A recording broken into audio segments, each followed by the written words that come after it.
Carroll, the president of the Margaret McNamara Memorial Fund, and it's my pleasure to welcome you all to the 2012 MMMF Forum.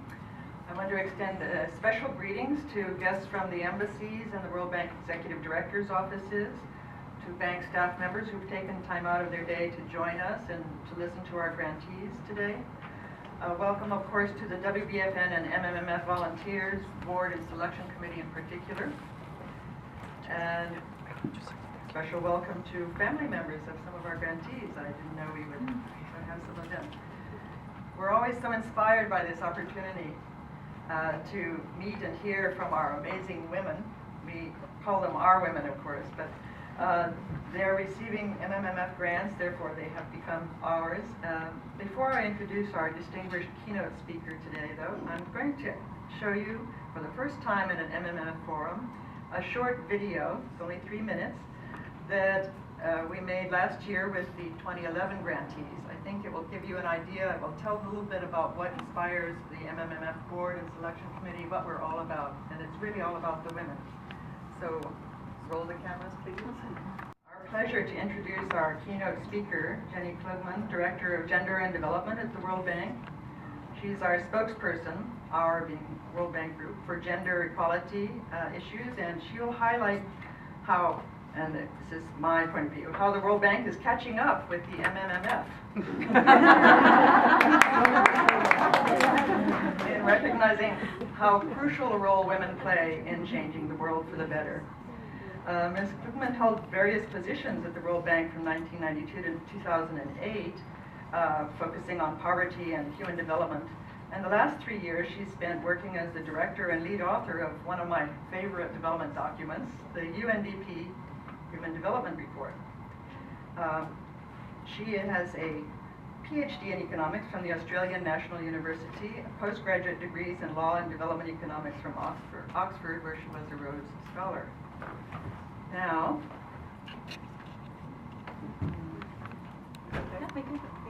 okay. Now before Jenny talks, we're going to see this short video. I work with children with disabilities.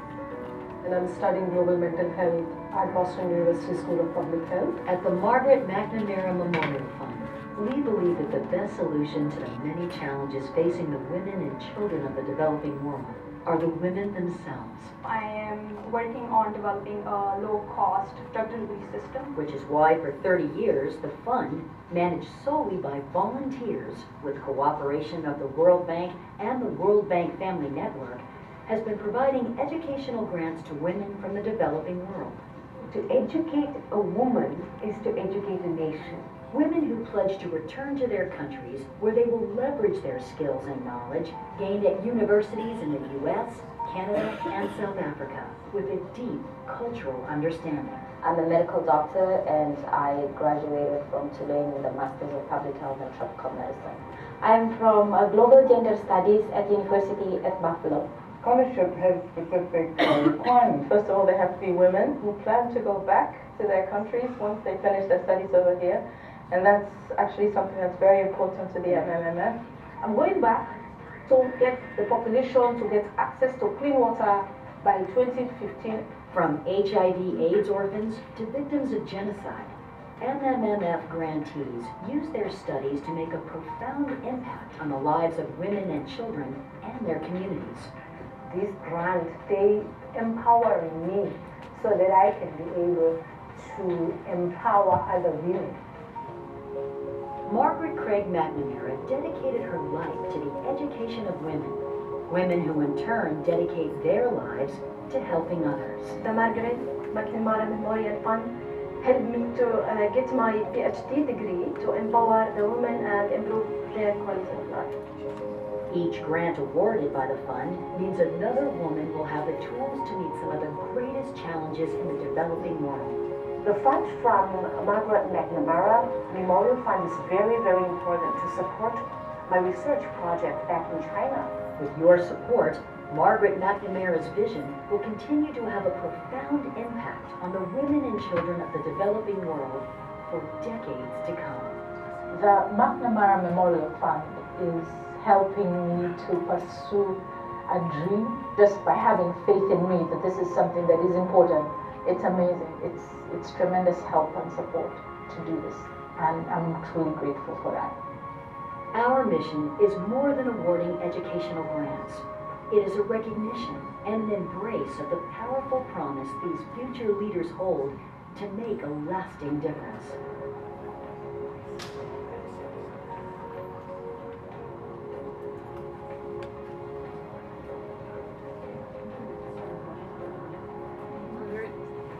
There you have it.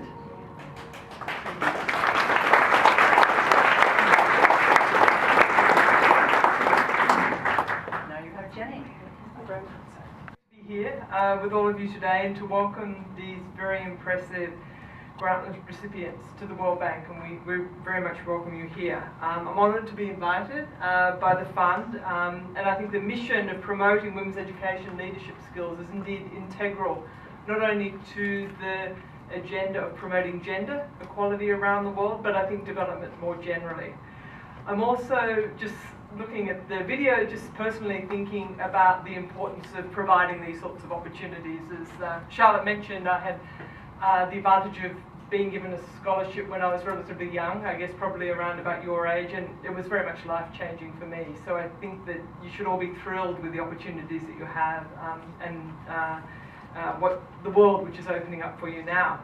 But today I wanted to give you a bit more of a broader snapshot about what's happening around the world on the global gender equality agenda, drawing very much on a recent publication, the World Development Report, which is published annually by the World Bank. Actually, just in the fall, the topic was gender equality, and as Charlotte mentioned, the bank is slowly catching up. It was the first ever in 30 years that tackled the issue of gender equality, but I think took a major step forward in our thinking in various ways, both in terms of documenting important areas of progress, but also underlining areas where there are persistent gaps, and I think some of those resonate very closely with some of your areas of interest in terms of study. I'm delighted to be able to do that here today with such a group of talented and committed women. It's very much my hope that you'll be able to carry this agenda forward in your future roles and careers. So looking at women's situation today, as documented in the World Development Report, a short summary of which is available outside, there really has been unprecedented progress around the world. And I think it's very much a cause for celebration in many ways. We've seen gaps in education, in health, labour market opportunities significantly narrow in many parts of the world, and great improvements. And let me give you just a couple of examples. In primary schools, the gaps have closed very rapidly. So in Punjab, in Pakistan, for example, the government worked with support from the World Bank and raised the ratio of girls to boys in school from 74 to 85 in just 2 years in the late 2000s. In Ethiopia, where I worked for several years in the mid-2000s, although I can't claim any credit for this particular program, the ratio of girls to boys, again in primary schools, increased from 76 to 91 between 2006 and 2010. So these are enormous accelerations in progress within a relatively short period of time. We can also see in secondary education gaps closing, although to a lesser extent. But in fact, globally today, there are more women in college than men. This is an enormous change when we compare kind of 2-3 decades ago. Women's participation at the tertiary level has increased 7-fold in only 40 years. Likewise, there have also been significant improvements in life expectancy around the world. Women are now living on average 20 years longer than they did in 1960. And we can put this in perspective for various countries, I think in very interesting ways as well. So for example, in Egypt, a woman, female born today, can expect to live to the age of 72, which is 8 years longer than had she been born in 1990. And then finally, but certainly not least, in the domain of labour market and economic opportunities, some 500 million women have joined the labour force over the past 3 decades as well, leading to, associated with significant increases in labour force participation. But I think, as you all know as well, despite these advantages, the job is far from done.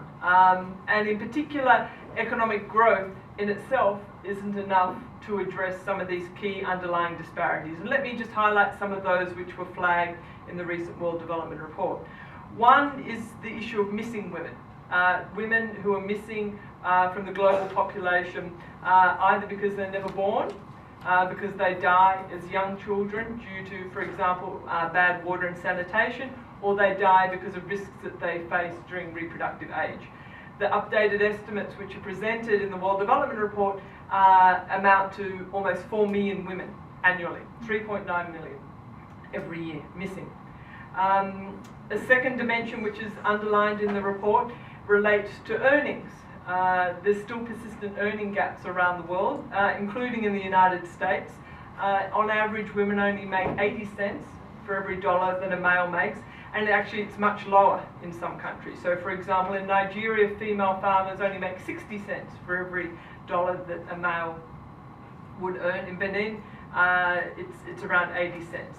Yet we all know, and again this is very well documented in the World Development Report, that female farmers in Africa as elsewhere are just as productive as male farmers if they have the same access to inputs, to land, credit, fertilizer and so on. So there's an important agenda there as well. I did talk about the increases, or mention the increases in labour force participation around the world over the past several decades, but it's still very low in some parts of the world. So for example, in Tunisia and Morocco, still only about 1 in 4 women of working age work. And then finally, in terms of examples that I'm going to cite here, but certainly not least, is the pervasive issue of gender-based violence.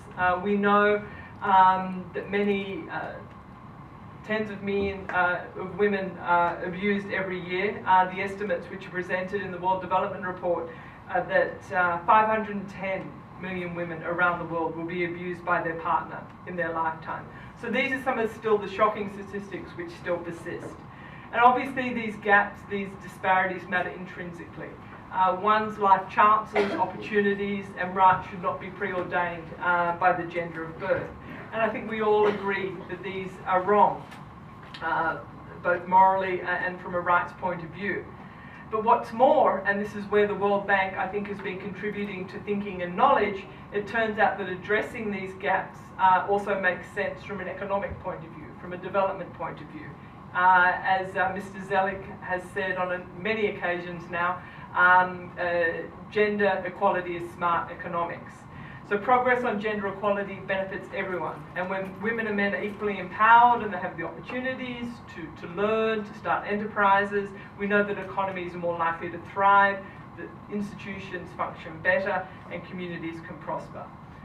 So Charlotte and Dominique said that there would also be some interest in learning a little bit about what the World Bank itself is doing. So let me just tell you a bit about some of the areas in which we're working now to try and ramp up the efforts to address these gaps in women's empowerment.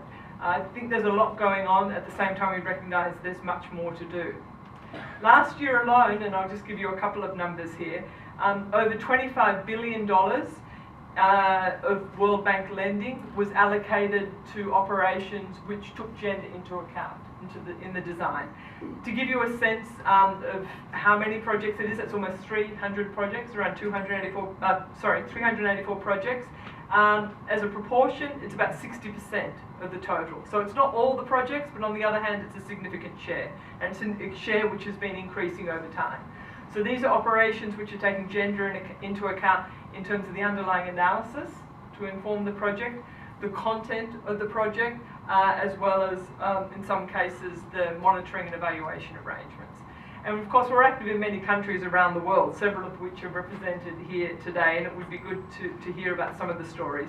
I just wanted to highlight a couple of specific examples. One from Kenya, because it was actually just recently, last week, awarded a public service award by the UN in recognition of bank-supported work to promote gender-responsive public service delivery in the water sector. So this was work which took place over several years. It included what's known as South-South learning, so visits to Peru, to Colombia, to India, to learn about good practices in the water sector. It included a lot of work on the knowledge side, data analysis. And it also included policy dialogue around the policies to improve access to water and reforms to the legislation to make it consistent with the new constitution which was adopted in Kenya in, I think, 2008. A second example that I want to highlight that may be known to some of you is our Adolescent Girls Initiative. This is being piloted in about 8 low-income countries around the world, including, for example, Afghanistan, Jordan, Laos, PDR, Liberia, launched last week in Haiti, and working in very difficult circumstances, including South Sudan. It's currently reaching around 17,000 girls, a whole range of different sorts of initiatives, including girls' clubs, helping transition from school to work, and so on. But they share a common goal of trying to discover what works best in assisting adolescent girls to make a successful transition and succeed in the labour market. And there's very systematic learning and evaluation associated with these programs. Let me give you just a couple of results from Liberia, because I think these are quite inspiring. In Liberia, there have been interviews with some of the participants in the programs, who many of whom came from very disadvantaged circumstances, so including refugees, for example, who've been displaced to neighbouring countries. And there's a nice quote from a young woman, Princess Sharif, who summed up their hopes by saying, "This is our chance to be independent, to learn new things, and to be a leader in our community.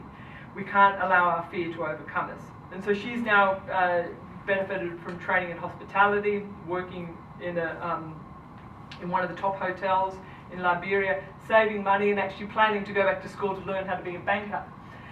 There was another alumnus who was also citing her goals and showing how the independence associated with having a steady job was enabling her much greater autonomy. So that's another example that the bank is working in around the world. The final area that I wanted to highlight relates to policy dialogue. One of the areas in which the World Bank is deeply involved in many countries around the world is in policy dialogue on economic and structural policies. And increasingly now, a new area is including gender in these policy discussions. And so let me give you one example from Brazil, from Pernambuco.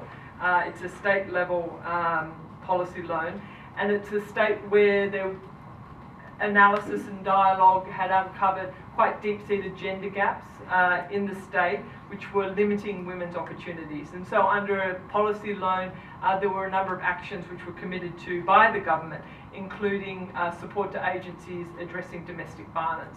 So these are just some examples from the work that we're doing around the world. But one point that I want to underline before closing is that closing gender gaps is not something that the World Bank or any other agency for that matter can do alone. The international community cannot substitute for the political will that's needed to address these underlying disparities. And this is also where I hope that many of you will come in. There's great need for strong leadership on the gender equality agenda in many countries around the world. From the World Bank side, we can complement your efforts, support evidence-based policy action, provide financing where needed, evaluation and learning. But the leadership really needs to come from home. So when I look at you here now, I see the leaders of tomorrow, and especially given the areas of study which are outlined in the brochure, many of these are integral to the gender equality agenda. From education and maternal health through to food security, working in post-conflict situations. And you all have personal stories, I think, which inspire us all. To see you pursuing your goals in this context and to be able to take advantage of these opportunities, I think is very inspiring to us all. It underlines the importance of women's empowerment and education in achieving positive change for communities around the world. So thanks again for inviting me today. Congratulations to you all, and I look forward to seeing the results of your work in years to come. Thank you.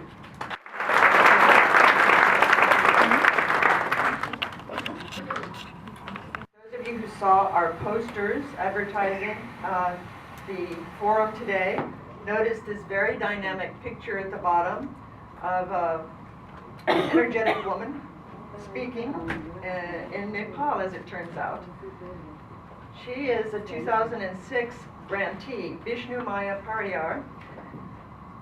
She was studying actually at the same university, Clark University, as Nafisa here is studying.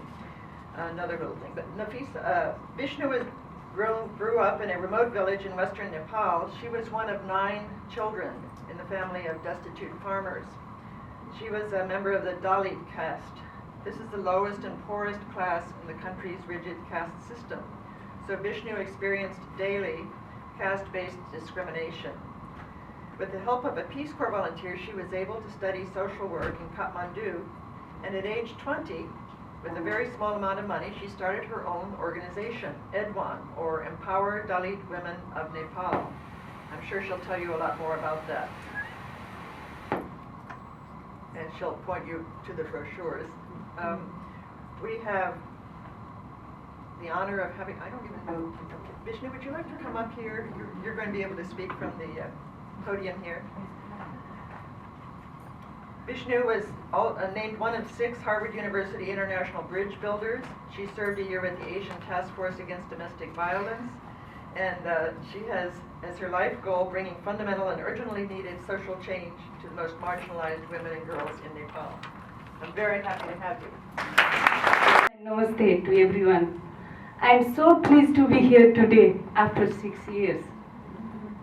I would like to thank President Carol and all the members of World Bank Family Network for giving me this opportunity to meet these wonderful people. Since last night, I have been talking all these wonderful people and I enjoyed a lot. Thank you so much. First of all, I would like to congratulate all these my fellow recipients of 2012. What a great story. I was really inspired to hear. I am sure this fellowship will help you to bring the change in your country and around the world, like I am doing now. I was one of the fortunate to receive this great fellowship in 2006. And I'm still carrying this vision. Creation of this fellowship is helping women to further their education so they can help women and children in their own country. That's what I'm doing now. This fellowship motivated me and encouraged me to continue doing my social work. After finishing master's degree in international development and social change from Clark University like you, I have been devoting my time creating awareness about plight of women and children, especially Dalit and marginalized.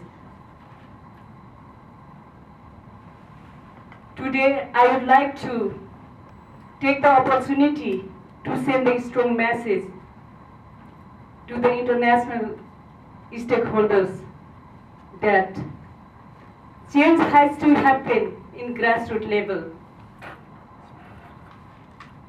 Until we empower rural women and educate the children, we cannot reach our goal. Today I would like to talk a little bit about EDWAN. I know we don't have time to explain what we are doing, but I'll talk a little bit about the organization that I founded, Empower Dalit Women of Nepal, in 1998. And I want to share with you how my organization is achieving its goal by empowering women and educating the children. Being Dalit, lower caste women, I have experienced different kind of discrimination and social injustice in my life. That's why I wanted to do something for my community, especially women and children. And I founded this organization, EDWAN, in 1998. Today, since 1998, EDWAN has produced more than 2,300 Dalit and marginalized women to become agents of social change. And about more than 12,000 marginalized and Dalit women are benefited. we are able to help over 13,000 children to go to school. Our children's school attendance is 95% compared to others. As I say, I would just like to highlight our work. Everyone is doing women's literacy program, children's education, human rights training, leadership training, health and sanitation, livelihood training, sustainable agricultural development, saving and credit group cooperative village bank. This is the first time our women established their own cooperative village bank. And also our women are involving in community development work. They have built, as you know, that Dalit, as a Dalit, they cannot go to the public tap and a public temple. So they have built their own tap and a temple, so other women are also welcome to use. And also this year we have launched. Actually, we are replacing smoky stove, like chulo, we call chulo. As Hillary Clinton says that about 2 million women and children die each year because of the smoke.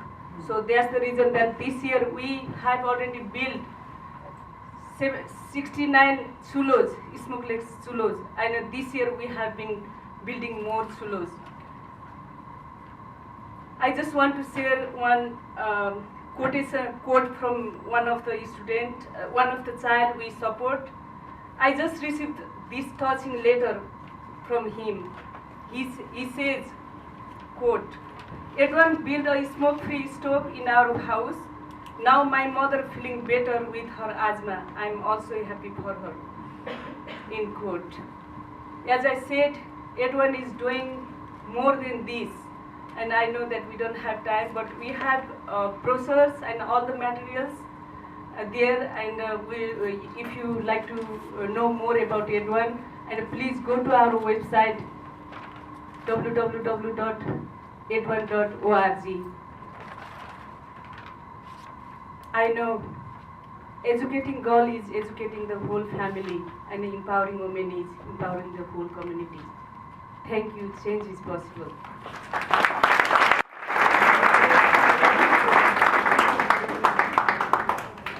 Chair for the DC selection committee, and I was asked to give you an idea of what we do at a selection committee level. I would like to let you go through the process and knowing exactly how we do it. What's the problem there? Thanks a lot. Just one thing on the program that I think we just need to check. If you look at the presentation by the 2012 MMF recipients, our wonderful, beautiful brochure, and I really want to congratulate the board on this. I just think it's brilliant. It's got statistics. It's just so professional. It's lovely. There was just one little mistake. We only had 12 recipients, and the lady from Tanzania is not. Namibia. I'm sorry. Tatsu. She is from the South African group, so she shouldn't be here, and she is not here. So she should, because we put all the recipients for this year, for the 2012 year, it's the South African group and the DC group in the brochure, so you can see them all, but only 12 of them are with locally in the States.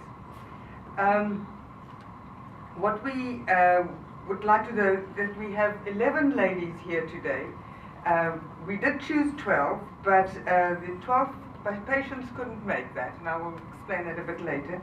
But the 11 ladies you will hear from today were chosen out of 178 applicants. That is less than 10%, ladies. Great. The selection process is rather vigorous and tough.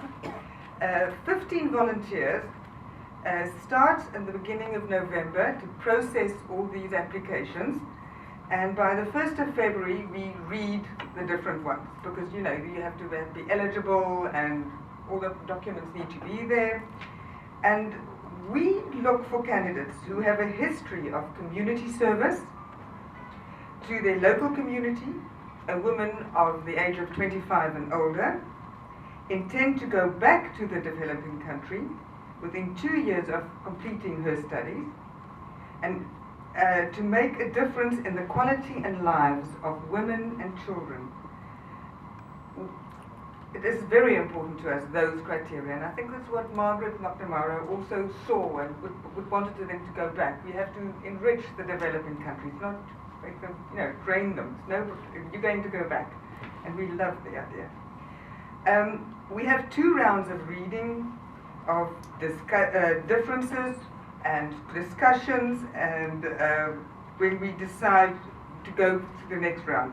And then by the 3rd round, we bring in 5 extra people from the World Bank who actually work in the World Bank to join us, 5 senior readers on the selection committee.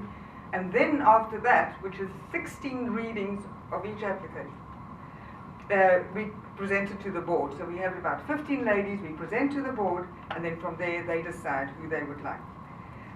This year, I would just mention from the selection committee side, after 30 years plus since the start of the MMMF here in the USA, we went electronic for the entire process.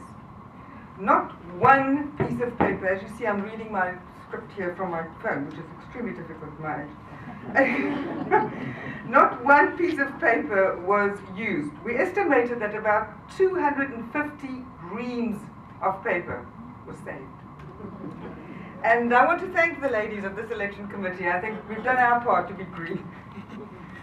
You can be assured that the recipients of the MMF grant are hand-picked, and we trust that we will be hearing from their projects in the future, projects that will uplift and benefit the women and children around the world. Mentioning the recipients in alphabetical order, I will mention about Patience Afulani. She's from Ghana. She did not come to DC. She's studying in California. She has 3 children, and she has a teaching position which she couldn't get away from. And I said from at the end. She helped me in my English. Sorry, that was the wrong sentence. Her experience in community health and primary care makes her a great asset to Ghana. And we're sorry that it's a pity that she's not here. But we have wonderful 11 ladies who you will be hearing from. Reiko, could you please introduce them? I'm Reiko Nimi. I'm co-chair of the selection committee for this year. I had the pleasure and the opportunity to meet each of this year's grant recipients ahead of this forum. And so by way of introduction, I'm going to share a tidbit of information about each of them that they have allowed me to share, that they didn't put on their application form. And so it's not in this booklet, and they weren't going to give it in their personal presentations either. So I'll start with Tuti Alawiya from Indonesia. Tuti really wanted to learn English. Already by age 14, she was committed to learning English by whatever means possible. And at age 14, the means possible was to sell her earrings, her gold earrings, to a jewelry store, so that she could raise some money to pay for her tuition for her first lessons. She didn't imagine, though, that that act would eventually lead her to the United States. Tuti. Personal story, and when I was little, when I was in middle school, I didn't imagine that I come here. I would be in the United States. So I'm glad to meet you all, wonderful people from all over the world. It feels at home though, rather than in Texas.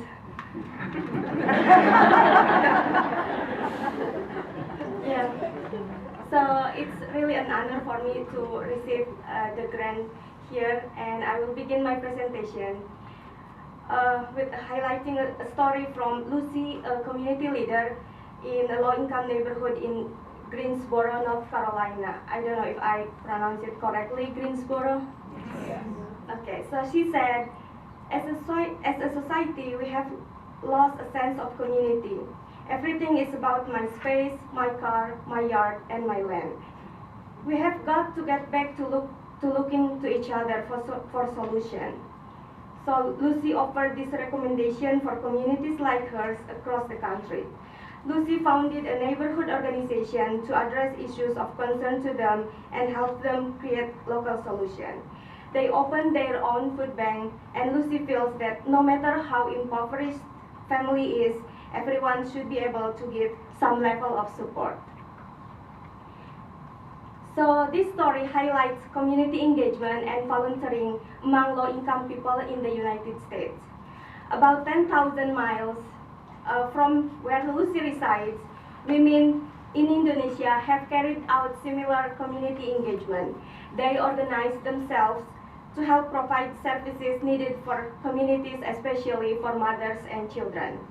And my current research is trying to see how these activities and engagement among women help empower them and improve their health and well-being. So before coming here to the United States in 2007, I worked as a researcher at the research center at the State Islamic University in Jakarta, and I had been involved in women's organization. In 2005, I was elected as a chairperson of a grassroots women organization, Nasyiatul Aisyah. It's affiliated to the second biggest organization in Indonesia, Muhammadiyah. I don't know if some of you are familiar with religious organization in Indonesia. It's located in Tangerang, Banten, one of the provinces in Indonesia. I work with female volunteers to disseminate gender equality and social justice values among school teachers and students. So through my research, I'm hoping the result would provide evidence on the impact of community programs and activities in women's health and well-being. So after completing my study at the University of Texas at Austin, I plan to teach social work at a university in Indonesia and continue researching women and community development and working to improve women and their families' well-being and quality of life through programs such as counseling, empowerment, and microfinance programs. And I really want to implement my skill I gained from the School of Social Work at UT Austin in Indonesia. And thank you so much for providing grants for women like us across the globe to continue our education. Thank you.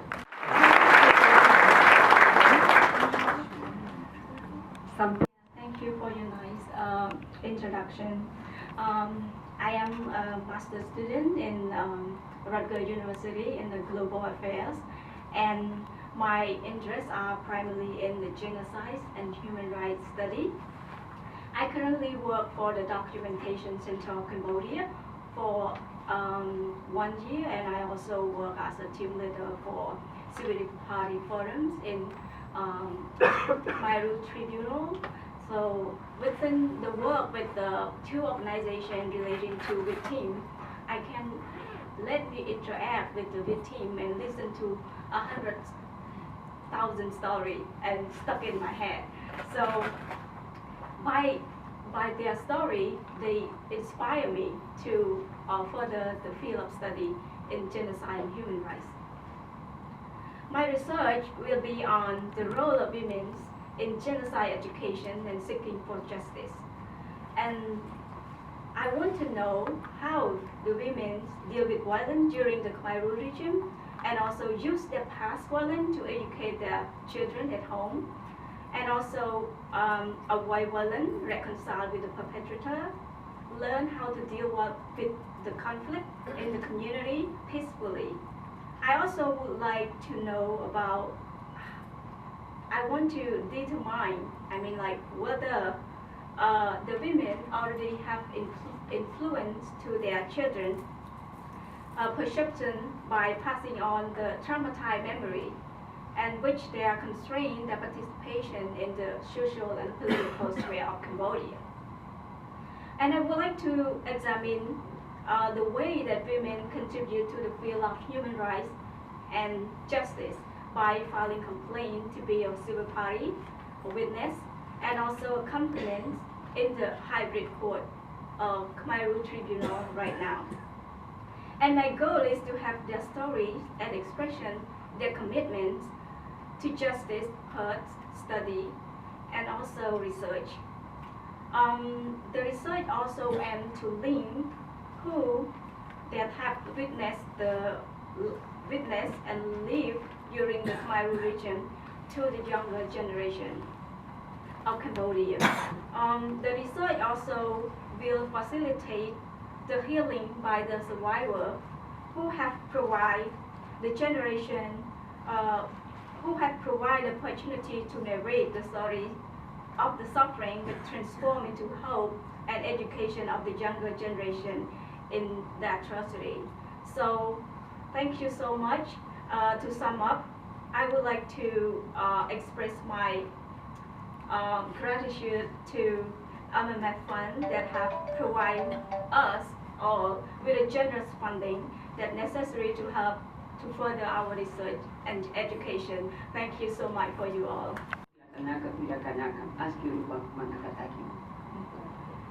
My mother was illiterate, and before she passed away, my mother told me, "My dear daughter, I do not owe money to anybody. Take care to your sister and work so my story will be not repeated." Since that time, I have two main goals in my life: to study and work to help the education of indigenous peoples. I focus my work on women, children, and youth. I do believe that education can be a great tool to improve our lives. Education and social justice can make the difference in the lives of millions of people around the world. I want to assume my responsibility.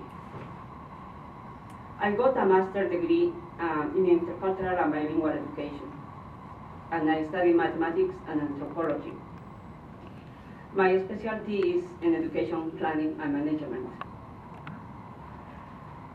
I founded the institution called Machaca Mauta Foundation, which means New Wise Person.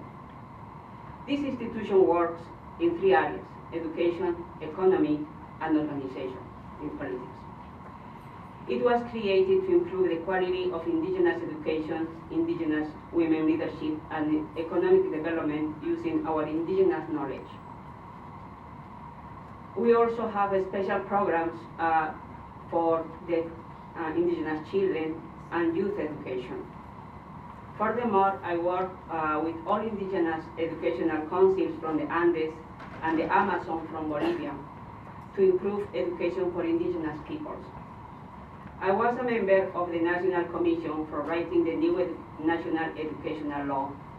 As a result, 36 indigenous languages are official, and the knowledge of 34 indigenous people is part of the National Educational Curriculum in Bolivia. Now, I'm a student again, not with comics, now with huge books. Currently, I'm a doctoral candidate from the University of Arizona. I will be the first in my family with this degree. I have a huge challenge facing me when I return to Bolivia: preparing young generation, especially women, for academic and political leadership. I want to work in three areas: higher education in indigenous universities, research promoting youth researchers, and public policy and education. I know I'm following the dreams of my mother and walking in the steps of my ancestors. I'm Luz Jimenez Quiste, an Aymara woman from Bolivia, South America. I use Pagara for this helping, and be sure that I will try to do my best in my country for helping indigenous people, not only from my country, also from Latin America and the world, if it's possible. Thank you very much.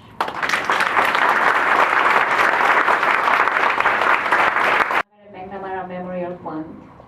Actually, after submitting my application form to the MMMF grant, I picked up the beautiful color of paper and I wrote down that I received this MMMF grant already. I really appreciate and I extremely happy now. I will go to the Washington DC and dream comes true now.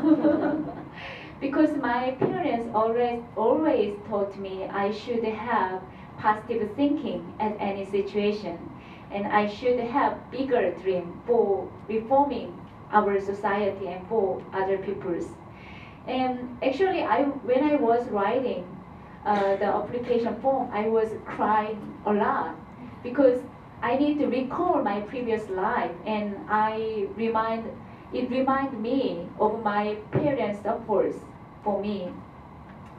Actually, my parents, I was raised by a very poor family, and I'm a first person who entered the university in my family.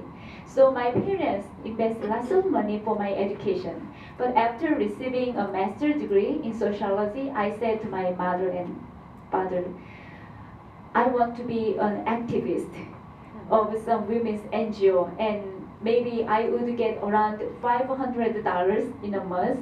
At the time, that amount of money was much less than low minimum income in South Korea. So after having a master's degree, my parents maybe didn't expect that I would get minimum income level. But my parents said that, Sunmi, it is a great choice.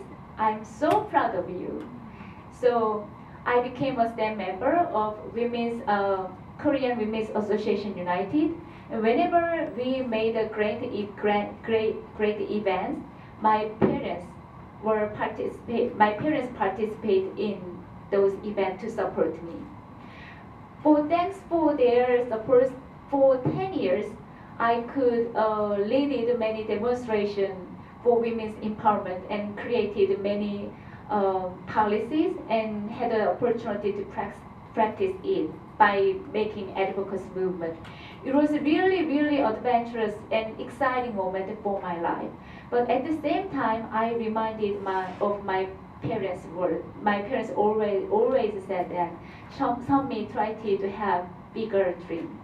And so I decided that I should face more challenges by exposing me to a strange environment, because Korea was such a familiar environment for me.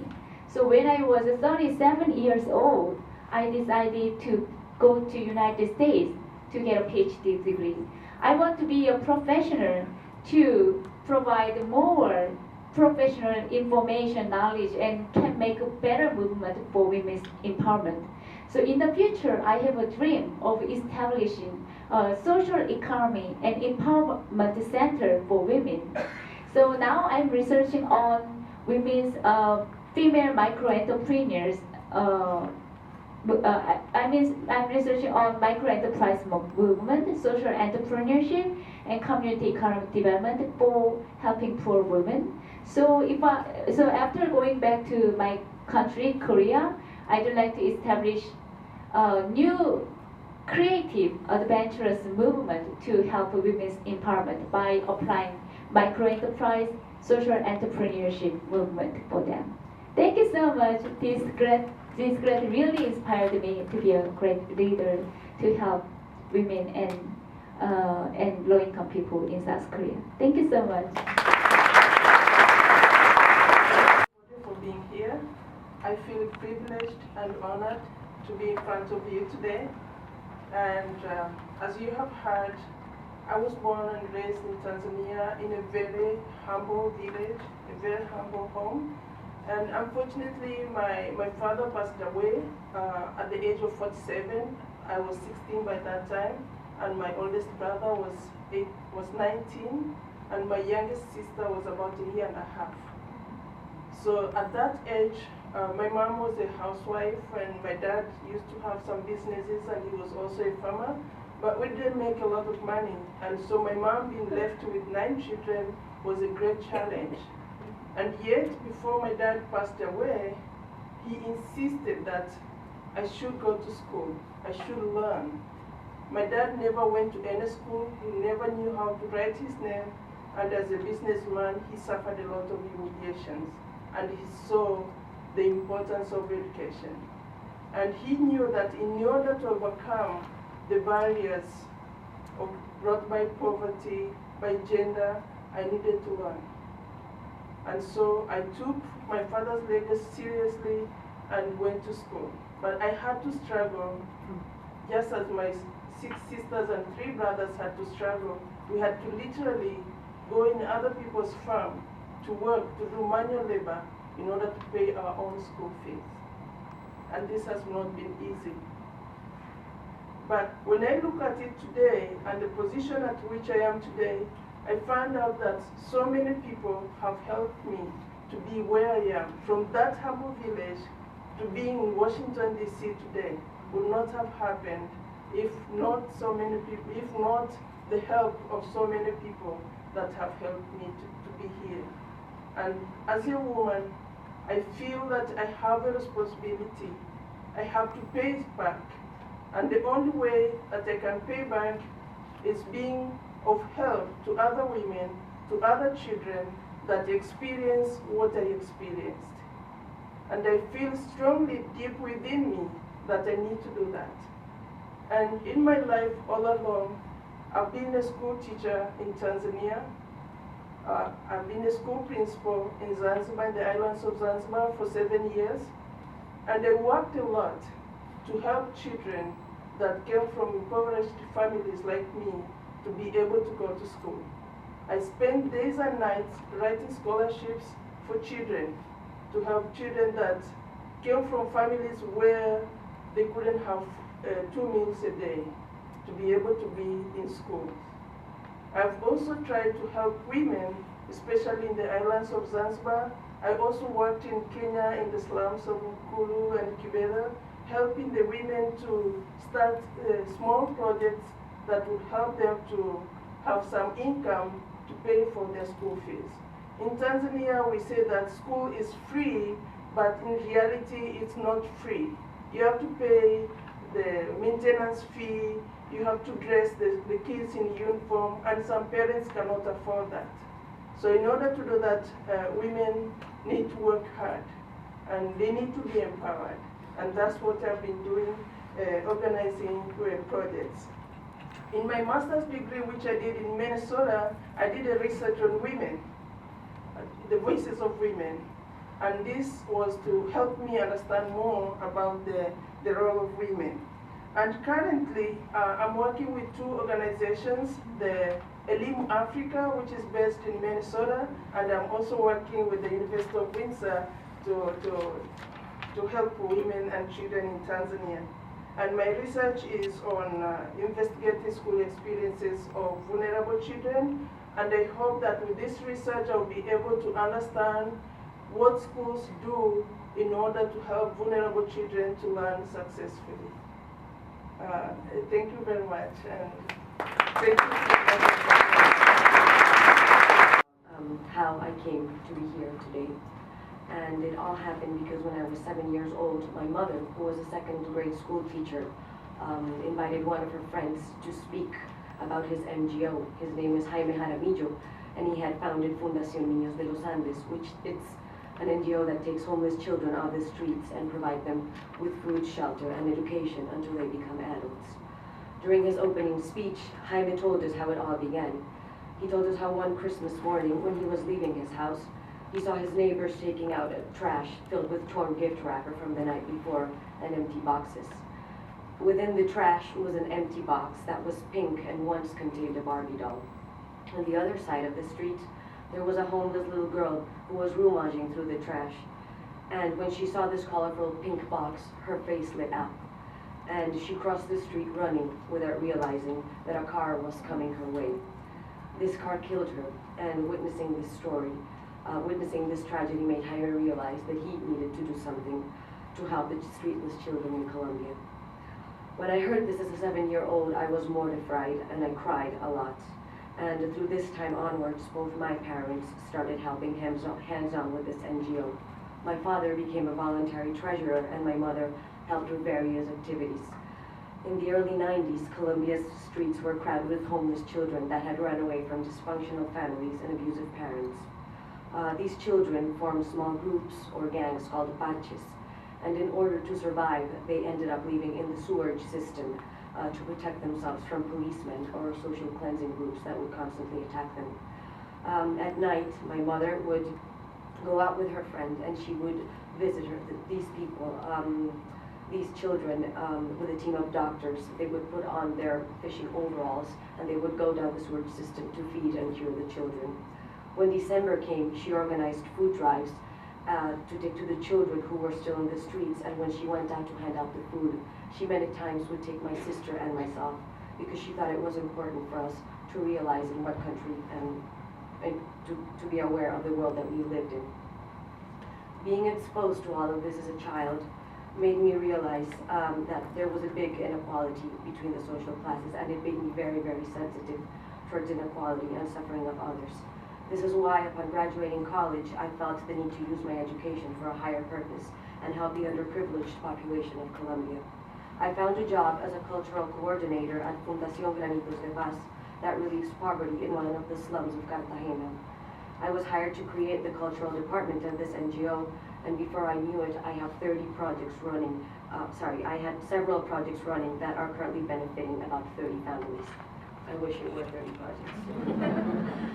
Up until now, I have continued working for the well-being of others. I am pursuing an art therapy degree, which is a form of psychotherapy in which a patient can communicate through creative or artistic expression with a therapist. And I have interned as an art therapist in the children's ward of the NYU hospital. Here or there, my patients have taught me how to help them recover from the trauma of hospitalization and severe illness through art. Thanks to them, I have seen how powerful art can be to heal and empower women and children who are in distress. Thanks to the Margaret McNamara Memorial Fund, I will not only be able to continue with my studies in this field, but I will also be able to run a pilot program in Colombia in which I aim to decrease post-traumatic stress disorder symptoms in women who have been displaced in the internal conflict in Colombia. And this is what I want to take back home. I can't stress enough how much I mean this. Thank you, because you are helping me help others. I've always been an outlier in my family. I think they always thought that I was just crazy, because I had this crave for education since I was really young. And with all the obstacles that girls face going to school, this opportunity, this determination really helped me to be where I am today. I was born and raised in Afghanistan, and I have lived most of my childhood and teenage years in the wars of Mujahideen, the civil and Taliban regime. The struggle to survive these wars has taken my family and me in many parts of the country to just seek a place we no longer heard the sound of gunfires, at least temporarily. In year 1998, when I was 14 years old, my family and I moved to Karachi, Pakistan. And since moving into a new country was a struggle, my family decided that everyone in the family has to find a job to support the whole family. And as a teenager, I had to go find a job in a manufacturing companies. And one day, I was in the midst of this big machinery in the factory, and I asked myself, where would I be in 5 or 10 years with having a 7th grade degree, or not even a degree, just finishing until 7th grade, and it did not look hopeful. After that moment, I went on to look for opportunities where I could work in the factories as well as go to school. And one of the options that came about was attending evening school, and that opened up a lot of opportunities. I worked full-time in the factories, and then once I get out of the factory, I went directly into the evening school, and that's how I finished my grade 9th and 10th. And I skipped grade 8. I never went to grade 8 in my life. And getting that education in Pakistan opened other doors for me when my family and I returned back to Afghanistan in 2003, and I got a scholarship for 2 years to study in an international high school in Pune, India. And today, I hold a bachelor's degree from College of the Atlantic in Bar Harbor, Maine, United States. And currently, I'm pursuing my Master of Business Administration and Master of Arts in Community Development and Planning. As a woman working in those manufacturing companies and working in the telecommunication company in Afghanistan has really has opened a lot of insights into how business sector could help women to get economic freedom and really have an incredible contribution to the society. So with that, my current focus is on entrepreneurship, community and economic development, and I hope to return home and work on a business model to create a network of Afghan women who are stay-at-home moms and have no other opportunities to go out and work and in the handicraft sector. So these women have incredible expertise in the embroidery. What my goal is to basically create a model where their expertise could be used and they could have financial support while staying at home and tending for their children. That's my goal. And I would like to thank all of you, the selection committee, the board members, and everyone else for all the support they've given me for where I am today. Thank you. Just in the series of myths, when I was a kid, I used to like whistling a lot. And my dad used to tell us, you can't whistle at night because if you do, you're going to move to a far away land. I don't know if anybody's culture also has the same myth. Well, evidently, I lived up to that myth. And here I am, currently doing my Master's of Social Work at the University of Calgary. And they all said their greetings. If there's anyone here who's Canadian, you know how important it is to send greetings. They send all their lovely greetings to all of you. So when I think of my journey in how I got here today, I specialize in refugees. That's basically my passion, and that's what I feel that I've been called to work with. Because I've tried working in different fields, but somehow when I started working with refugees, traveling to different refugee camps, I just felt that this is home. This is really home. I didn't even struggle to get into this profession. Strife, bloodshed, gunshots, poverty, disease, despair, heartbreak, separation, fear, hunger, tears, camps. Those are some of the responses that I got when I asked friends and people who I also didn't know what they thought of when they thought of the word refugee. But one that I heard and that really resonates with me is the word hope. Over the years, I have been very privileged and humbled to work with refugees, many of whom are women and children in over 10 countries, 15 cities, and 6 refugee camps. What the world doesn't know is that regardless of the tears, the bloodshed, and all the other adjectives that I had described before, is that these refugees have so much hope and happiness within them. I've met women who lived with basically nothing. When I say nothing, I mean nothing. They'd be lucky sometimes to even just have a cup of water in the morning. But they smile saying, one day this will be over. This will be over. That was very changing, life-changing for me. I will continue to drill these wells of hope in whatever little or big way that I can.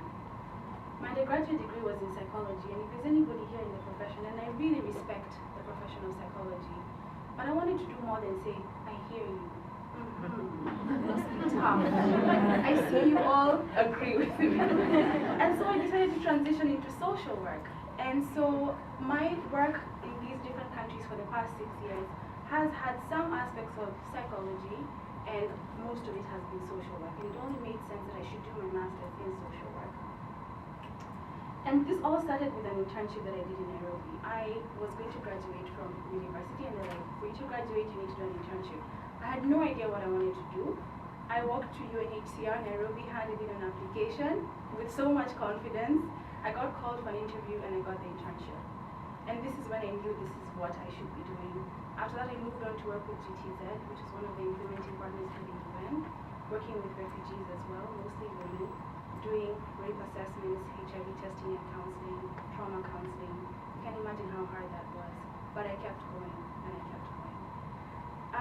After I left GTZ, I thought, maybe I should try a bit more international experience. And so I worked with an organization that's funded by the US government in resettlement of refugees. And this is where I traveled a lot. And I was actually going out there to teach refugees who are coming to the US on cultural adjustment, psychological adjustment. But I learned more from them than I actually went to teach. And one of the things that I learned was that when you go somewhere, it doesn't matter which part of the world that you are, if you have hope and happiness in your heart, you will be successful. That was the secret, hope and happiness. Well, now I am in Canada and I'm working with the Immigrant Women's Association of Calgary, which is the only immigrant serving women organization in Calgary, helping refugee women and immigrants settling into the country with psychological problems. Most of the time they need counseling, adjustment counseling, and that's what I've been doing. And my future plan is to go back to Africa, different refugee camps that I haven't yet worked in, and just kind of continue instilling hope in these women. I make beads, African beads on the side, and I was thinking of creating a practice where I can actually get women to get together, sit in therapeutic circles as they make different kinds of beads, and just share their stories. There's something very healing about that kind of interaction. So, also writing a book. This is the first time declaring it publicly. I better publish that book. And this book is called Smoke from My Balcony and Puffs from My Heart. I use the symbolism of one of my very good friends who's a smoker, and every time she'd go out to the balcony and have a smoke and we'd have all these discussions, we came up with such deep things, and I wrote them down. And she's also a social worker like I am, and so we both have a lot of stories of women and things that we've seen all over the world, and we're putting them together into a book, and it should be out soon. Well, not soon, but it'll be out. Yeah, so thank you so much to the Margaret McNamara Fund. I just want to say that by investing in me, you have invested in the future of many people to come. So thank you.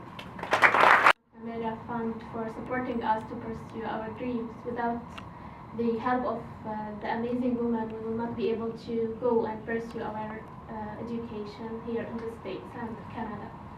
I was born in a refugee camp in West Bank, and I am from a generation who witnessed a lot of, waves of violence and peace and ups and downs. But I was lucky to have a great father who was so much focused on my education, and so I never had problem getting scholarship for my undergrad studies and masters, where I was able to get Fulbright scholarship to do masters in clinical nutrition.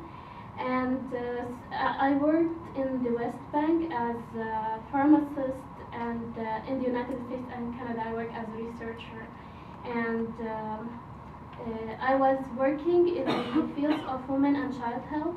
I worked in prenatal care clinics, in osteoporosis clinics, and as a researcher I worked in women health after menopause, where I study cardiovascular diseases and diabetes. And currently my thesis is related to indigenous people health in Canada, and how the identities related to health and diabetes mellitus and nutrition. So being born in an area of conflict made me want to help my society. So I was thinking, how can I help? It's either going to education to change the children's life, or health. And health was more relevant to what I wanted to do. So I decided to study pharmacy and contribute to the promotion of women's health and well-being. Working in cancer clinic made me want to study more about nutrition support practice. And so I applied for a PhD program. I got accepted at McGill University, and studying my thesis made me enlightened to the effect of being marginalized and poor on the health of humans and population. And now I see nutrition as a human right. It's not only medical, or it's not only health issue. And if you want to change communities, you need to change their health. By changing their health, you will support the sustainable development, because people cannot function well when they have diseases. And so my final career goal after going back to Palestine is to work as a researcher for either international organization or as a professor in my country. I want to run research to be able to see what are the health problems among the most marginalized women and children. And by being also clinical practitioner, I hope to be able to develop interventional plans to improve the health not of individuals only, but also of communities. Thank you again, Margaret. Of my doctorate degree, I am truly elated and inspired by this golden opportunity. I am from the Gambia, the smallest place in West Africa and one of the most beautiful. My marketing statement right there, don't quote me. And I am from a very big extended family. And as Rico rightly mentioned, I am the first to have graduated with a college degree, and really one of the first to have gone this far. And I think much thanks goes to the wonderful people that I have met along the way who have really helped me in my struggle. Because in the developing world where I am from, it's not only hard work that pushes people to move a step further, but you have to be really lucky. I keep saying to myself, there are many brilliant ones out there, but one really has to be lucky to be able to move forward in whatever adventure one sets to achieve in life. And I'm really grateful for all of the support that I have gotten from people, many people, the majority of whom probably I will never get to see again in my life, and that's the saddest part.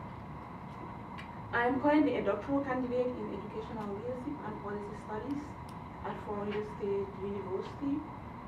And I chose this field of education for human development because of my passion for girls and women's education, and also in helping me to be able to garner the kind of knowledge that will be able to help me contribute towards meeting challenges such as gender inequality issues, both in schooling, particularly at the level of senior secondary education and higher education, as well as in the job market, that still continue to pose lots of problems for women in developing countries. And also the nature of my program, its interdisciplinary nature, has really helped me to be able to hone the kind of theoretical and methodological skills that I need to really conduct a truly useful research in the area of education, gender and development. My aspirations and commitment to girls and women is really born out of the fact that I am one of the almost 80% of women who have to really struggle so hard to be able to get on the educational ladder in terms of progresses or even economic progresses. And this commitment has been manifested in the number of papers that I have written throughout my graduate studies while I was at Ohio University and even at present.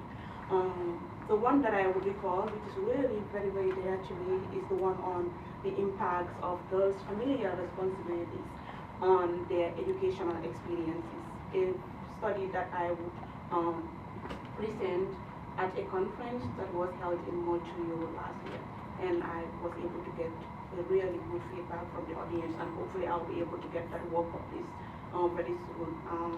The same commitment is manifested in my dissertation research, which would specifically focus on how women of modest educational qualifications who live in the peri-urban area of Banjo use literacy, which is reading, writing, and arithmetic, in the everyday gender roles that they play in the community and what meaning they assign to it.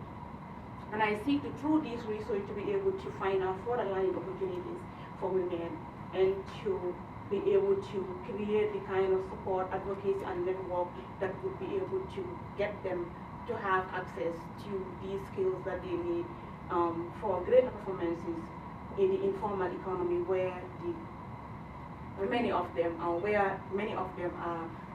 really trying to fend for the livelihood of their families. When I complete my studies, I hope to return to the University of the Gambia and assume there a faculty position. And I want to be able to achieve 3 goals as a result. 1 being to advocate for the underserved, and 2, to partner with NGOs that are interested in the cause that I'm interested in sponsoring field projects and community services. My vision is to create a mentor-mentee kind of relationship model so that female students that are going to the university will be able to serve as mentors to students that are enrolled in primary and senior secondary education. And the third goal would be to partake in comparative educational research with other scholars across the West African region. Thank you so much for the opportunity. It's really a pleasure to be here. I've never thought of the opportunity to be present actually in the World Bank building. I've always wondered what actually, partaking in this. To the improvement of their society, especially in the field of women and children's well-being. First of all, I cannot claim to have made major contribution to radical change in the lives of women and children in Kurdistan or around the world, unlike my colleagues here. However, my continuous commitment has been related to conducting scholarly research into the issues of gender, society, and education. I grew up in Kyrgyzstan, formerly known as the Kyrgyz Soviet Socialist Republic, part of the former Soviet Union. It's very strange to call it as former because that country doesn't exist anymore.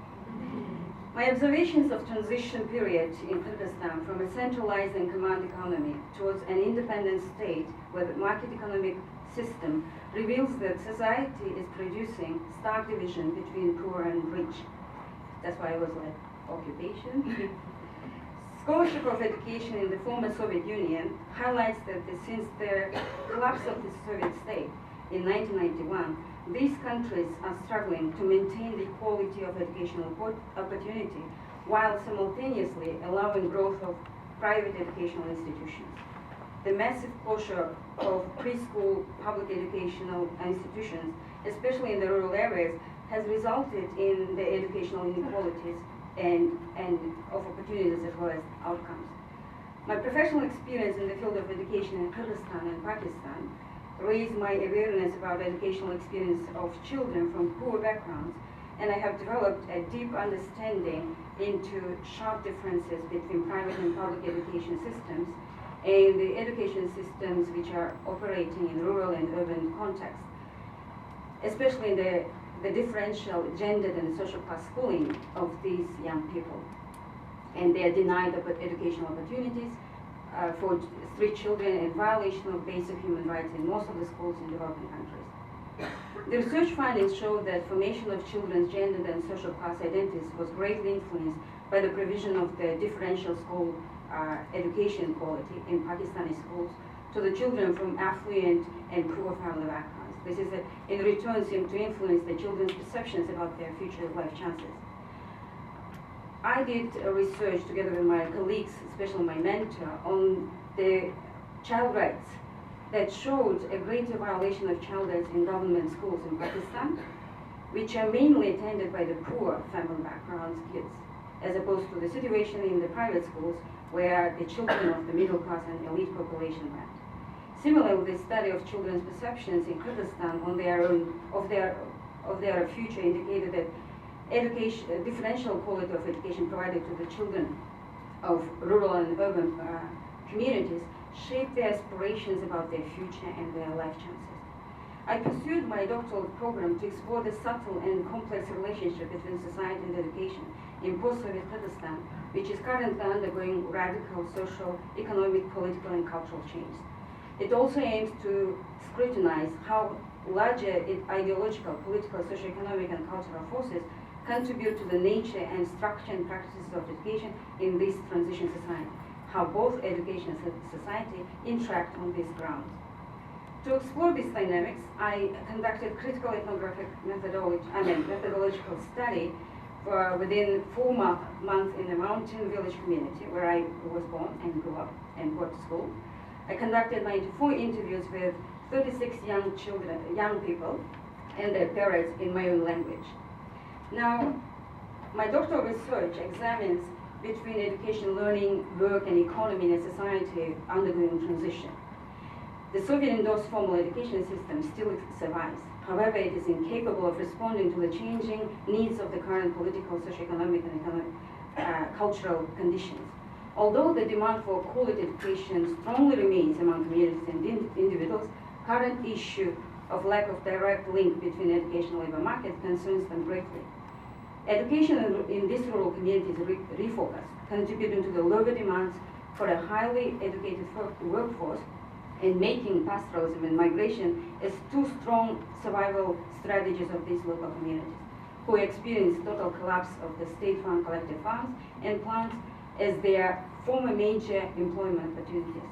Now, my goal as an educator is mainly to contribute to my society through my research and be able to write the stories and voices of these people and to make the education relevant to their experiences at the moment. Thank you so much.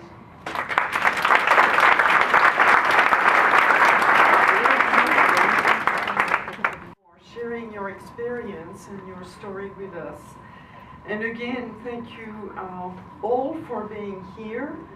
And thank you for the 11 recipients that we have heard, one after the other, for sharing your dreams, for sharing your pragmatism. I won't forget the pineapple story.